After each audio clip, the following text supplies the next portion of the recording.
In the research I did for the United Nations University, I realized agriculture had become like war. And it had become like war because it had come from war.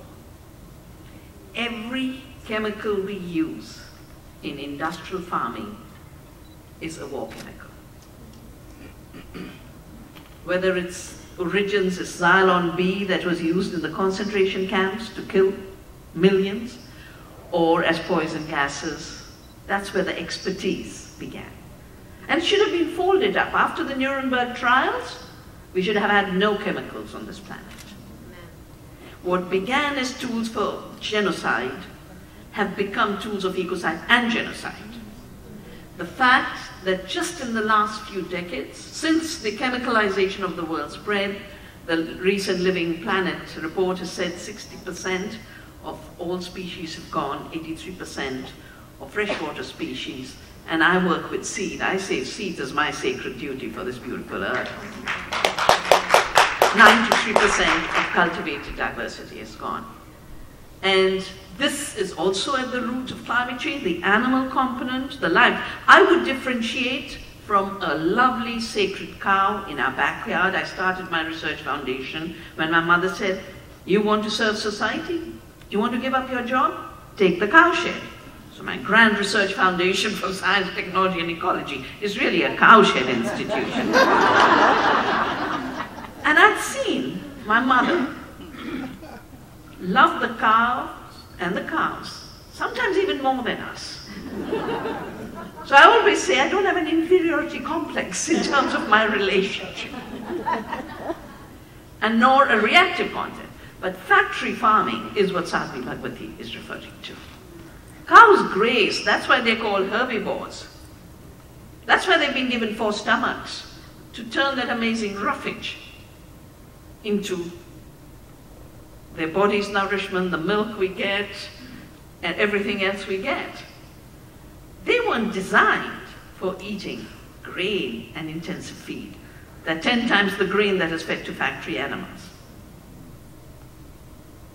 And they definitely weren't designed to eat dead animals, which is the root of the mad cow disease you might remember in the 80s.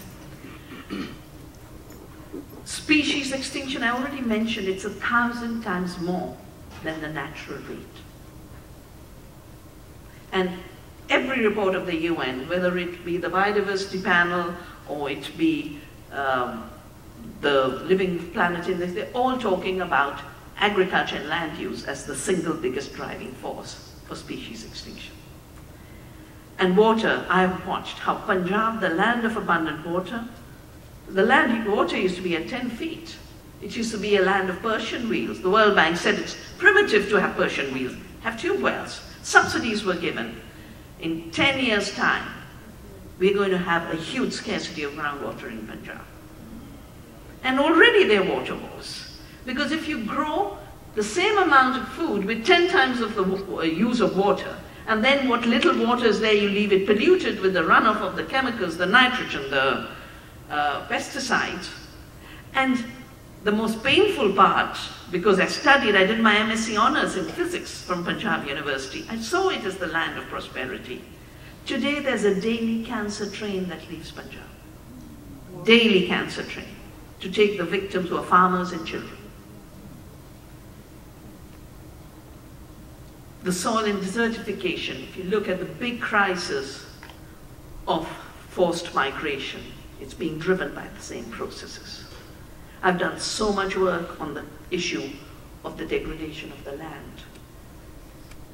And then, of course, the spread of toxics. Killing our birds, killing our insects. Rachel Carson wrote about this way back. And we're still not waking up. 73% insects in Germany went last year. Birds are just falling dead. But for everything that is driving the planetary crisis, it's also driving the human crisis. The farmer suicides are one. Every year we do put out a report on farmer suicide. If they're spending 80,000% or more on seed, they're spending more and more on the chemical treadmill, and their land is getting desertified. It's a recipe for death. It's a recipe for suicides. And in a way, it is symptomizing the way the Earth's living systems are also being killed. 75% of all ecological degradation comes from that industrial system, which is based on war. 75% of all chronic diseases, cancer, diabetes, hypertension, neurological problem. We have a book called Annam, Food and Health, where we've done very detailed analysis. That also comes from this system. Now, because so much food is being diverted, the grain is being diverted to biofuel and animal feed. 90% of all the corn and soya of the world goes for biofuel and animal feed. And they go more and more corn and soya, saying for feeding people. It's not feeding people. And only 30% of the food we eat today comes from the industrial system. 70% comes from women, small farms, little gardens. 70%. So the system that's using 70% of the land is giving us 30%. And the system that's using 30% of the land is giving us 70%. The 30% has already killed 75% of the planet. If it's allowed to extend to even 45%, we'll have a dead planet. And we'll have more hunger, because the same system deprives people of food. It's built into it. I have a book called Hunger by Design. Hunger is not the state of nature. Nature deprives nobody of food.